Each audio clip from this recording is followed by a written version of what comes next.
Brittney Griner, who was imprisoned in Russia in a man's prison. And recently, a momentous personal occasion has happened for her. Respectfully, Brittney Griner was in a Russian prison. You would think that somebody who is now free, back in America on home soil, would not have too much to complain about. After being obliterated by Stephen A. Smith for making racially offensive comments about Caitlyn Clark, a Russian prison survivor who was once praised for her ability to play the race card over crowd noise, Brittney Griner had a complete meltdown. She obviously forgot the takedown was so brutal. Griner lost it all. So what was more embarrassing?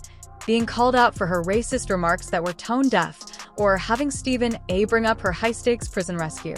After making some wildly outlandish comments about race and the reaction of the crowd at WNBA games, Brittney Griner recently experienced the most public humiliation of her entire WNBA career, and to be honest, it was kind of beautiful to watch. Stephen A. Smith intervened to give Griner a reality check so sharp that it sent her into a full-on spiral, and the ensuing meltdown is worthy of its own highlight reel. She literally said, "Yeah."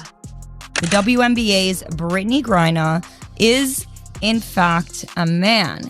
And where a lot of this actually surfaced from, and I mean, you guys could probably say, like, yo, isn't it obvious? Like, her voice, you know, there's a lot of things. Every time we play her, there's a lot of noise, like a loud rumbling from the stands. And get this, she wasn't talking about fights or riots. Rather, she was referring to the thousands of fans who were purposefully watching.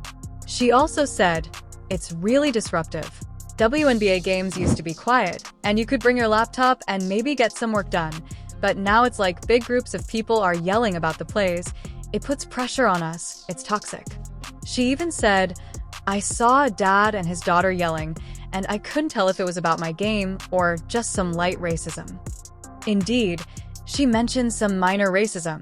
But let's go back in time and examine what truly transpired, because knowing the chronology makes Griffin's response much more irrational. She lashed out in a recent interview about the growing fan energy Caitlyn Clark has introduced to the league, pointing out a father and daughter cheering in the stands and jokingly implying that their enthusiasm was either in response to her performance or something else entirely. Toxic. I saw a guy with his daughter in the crowd, both of them yelling, couldn't hear what they were saying exactly, but it was either my performance or some light racism. But here's where I'm going with this. Or, as one person put it, light racism sparked the firestorm. Griner had effectively turned basketball fans' enjoyment into racially motivated chaos.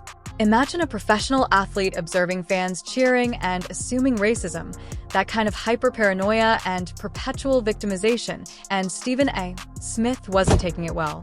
When Stephen A. heard her remarks, he cheered her up.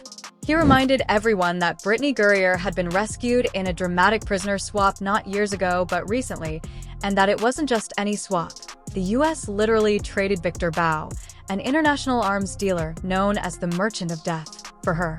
Yes, a man convicted of plotting to kill Americans was released to bring her back home, and now she's complaining about crowd noise. I thought that someone who had been freed from a foreign cell back on U.S. soil would be a little more thankful, especially over something as simple as fans attending her performance. Stephen A. didn't overlook the irony. The parallel he made was heartbreaking. This person endured actual tyranny, punishment, and repercussions, and now she's using her second opportunity to gripe about others being too loud at her rather than to lead or inspire. Sick and tired of the WNBA. It used to be a peaceful, small little thing. Now there's crowds screaming, hollering. This is disruptive. It's not allowing us to play the game. This is her quote. I don't know if you saw this or not when she gave that. Okay. Game's degree of entitlement and disconnection was so obvious that even some of Griner's own supporters found it difficult to support her. But this is where things went too far rather than stopping to consider or acknowledge Stephen A.'s very legitimate argument. She doubled down and clapped back at Stephen A., accusing him of being ignorant and saying he didn't understand her experience. She essentially had a full-blown public breakdown because someone dared to challenge her worldview, which was insane. Let's pull some receipts, such as the ticket prices for Indiana Feverway games, specifically against the Chicago Sky and Washington Mystics, that were dropped by Yahoo Sports via TickPick after Caitlyn Clark was sidelined for just 2 weeks. Although Gurrier had claimed that Caitlyn Clark's entrance had caused disruptions, the data shows that Clark is actually the main factor boosting WNBA popularity, which is why the entire episode is so ironically poetic. Gurrier complained about loud crowds interfering with her performance, but her own remarks created more mayhem than any fan could have imagined. She became the distraction, claiming that the game and Stephen A. weren't being harmed by her remarks. The girl is spectacular. It's not like she's not a scrub. She's not only can play, she's a star caliber player who draws this attention. Completed, he investigated the true problem beyond the prison swap. Gurrier's apparent ignorance of how professional sports operate. This isn't a yoga retreat. Professional basketball fans pay to cheer and yell in order to create an atmosphere of energy, which is what most athletes thrive on. However, Gurrier was handling excitement as though it were a personal slight. Her outburst also revealed a larger reality. Some WNBA players weren't prepared for the limelight for decades.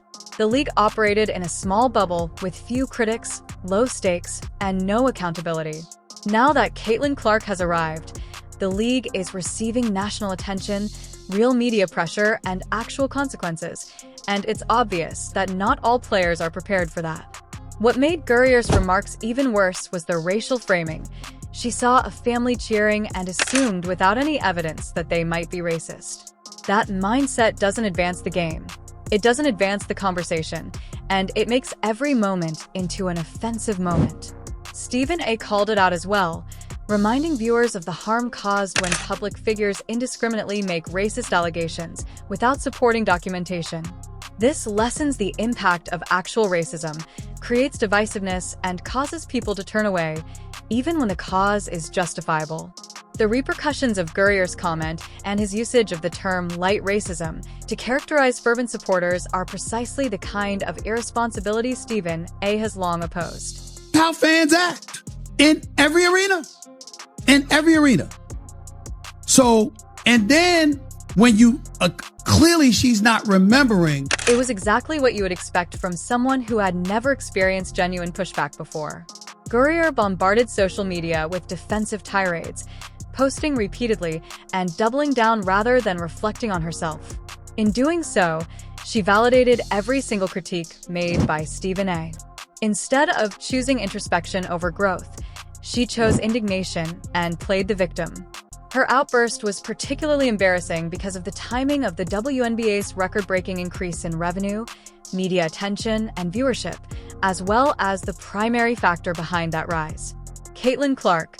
So instead of embracing the new wave, Gurrier attacked it. Instead of applauding the chance to reach a wider audience and make more money than ever before, she chose to gripe about the precise reason why money was coming in, which is why Stephen Yes' reference to the prison swap struck so close to home, because it served as a reminder of where she was and how far she had come. The complete lack of appreciation for being saved and given the opportunity to resume her career screams entitlement like shocking levels of it, and someone who is genuinely thankful for freedom would never waste it complaining about fans being too loud and competitive. Her biggest problem right now is that the crowds are too loud, which isn't just out of touch, it's almost crazy. The US government really negotiated a deal with a terrorist group to bring her home. Her meltdown also demonstrated her inability to take constructive criticism. Stephen A. was giving her the factual facts about her circumstances and answering her grievances with reasonable arguments. He wasn't making personal attacks or insults, but instead of confronting those directly, Gurrier responded angrily and... Everyone deserves the right to play. Everyone deserves the right to come here, sit in these seats, and feel safe. Reflexive defensiveness Stephen Yes comparison of her to other athletes, pointing out that players in leagues like the NBA, NFL, MLB, and NHL constantly deal with boisterous road crowds and irate fans. It's literally part of the job, was what really broke her argument. No one else in professional sports is complaining about noise like Gurrier, and that contrast made her position even more bizarre to make matters worse. Stephen A. wasn't the only one who called her out. Media voices, former players, and even some current WNBA athletes began to push back on her take. The entire meltdown demonstrated that she wasn't made for widespread criticism, particularly when it focused on the victim narrative, which she seemed so intent on maintaining. Gurria's attempt to bring up race was also a huge mistake because it diverted attention from genuine discussions about the WNBA's success and momentum, rather than embracing its expansion and growing fan base. Not because it was harsh, but rather because he remained firm and refused to sugarcoat the truth. Stephen A's clapback was flawless. He went beyond simply restating his points and explaining why her remarks were so out of line with reality that Griner had nowhere to run to. When players and coaches don't stand up to defend one another, it's usually because they see the problem clearly, even if no one is speaking it aloud. Her argument crumbled under the weight of real context, and the WNBA community's silence said volumes. Her racial framing was so off-base that it was evident how wrong she was. Her tirade also brought attention to the distinction between genuine criticism and phony indignation. Stephen A was preoccupied with valid issues. The timing of her meltdown made everything worse. Her attitude, her take on fans, and her unwillingness to deal with the realities of contemporary sports culture were all, while she was busy creating problems where none existed. The distinction between careful analysis and emotional spin was clear to anyone listening. The WNBA is finally gaining mainstream attention, buzz, bigger numbers, and real momentum.